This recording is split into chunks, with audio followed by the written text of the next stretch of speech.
Have you ever noticed a painful pattern in your life where you meet someone, feel a strong connection, and truly believe that this time it will be different, only to slowly watch them pull away, close off emotionally, avoid deep conversations, and disappear the moment things start getting serious?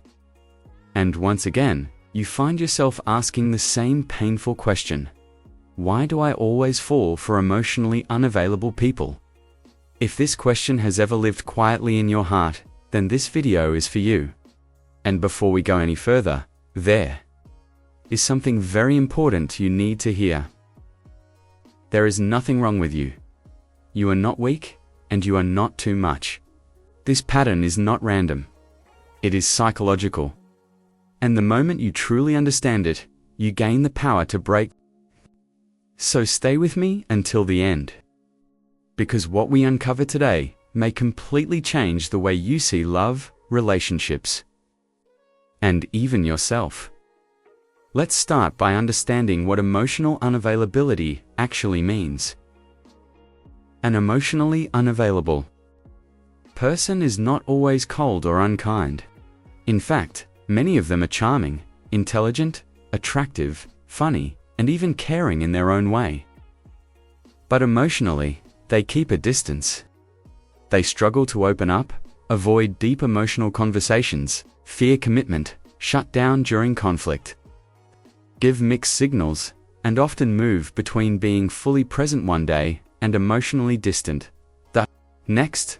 They might say things like, "I'm not ready for a relationship. I need space. I don't know what I want," or "I've been hurt before." And somehow, despite all of this, you still fall for them. The question is, why? The first psychological reason is something most people don't expect. Familiar pain feels safe. Our brains are not naturally attracted to what is healthy. They are attracted to what is familiar. If growing up, love felt inconsistent, distant, conditional, or unpredictable, your nervous system learned a very specific lesson about what love looks like. Maybe one of your caregivers was emotionally distant, rarely expressed affection, or was physically present but emotionally absent. As a child, you adapted to survive.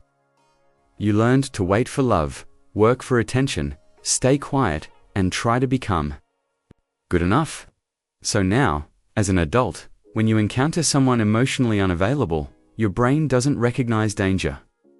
It recognizes home. Not because it was good, but because it was familiar.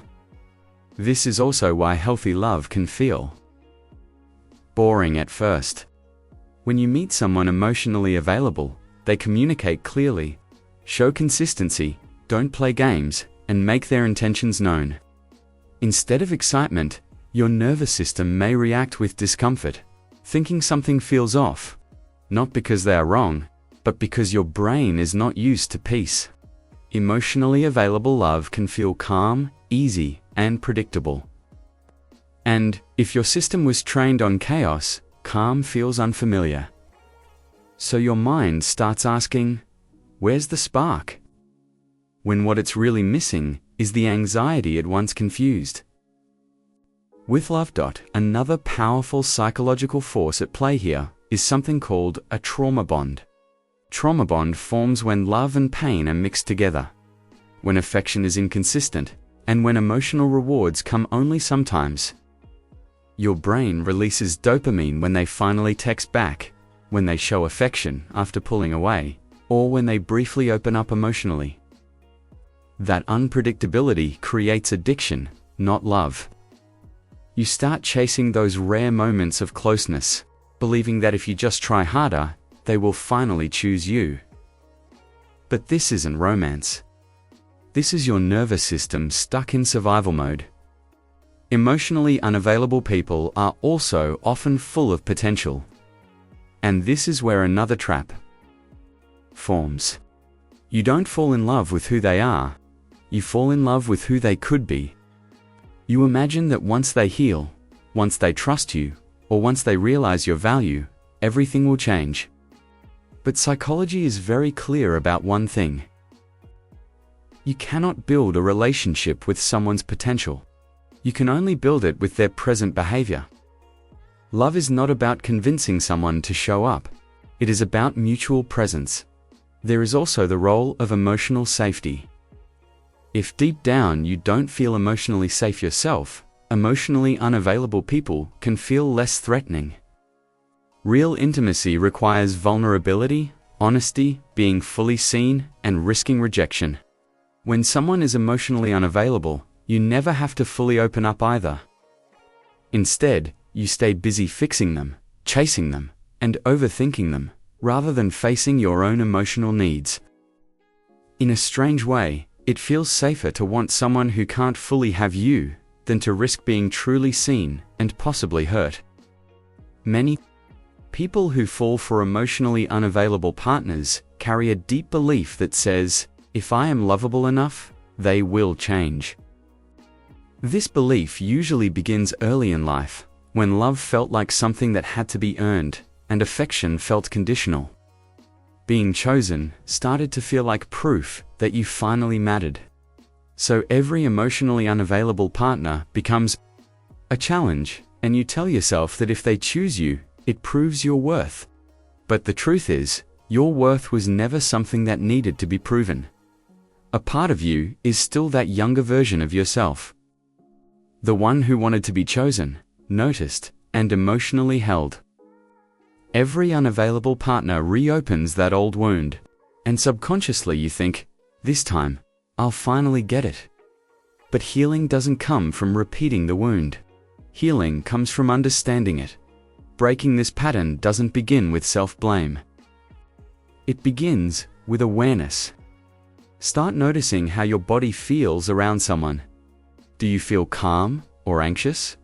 Safe or uncertain? Are you constantly guessing how they feel?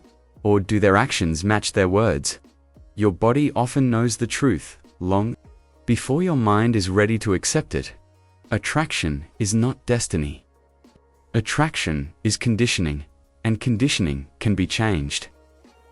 When you begin to associate safety with love, consistency with attraction, and presence with desire, your taste in partners will naturally shift.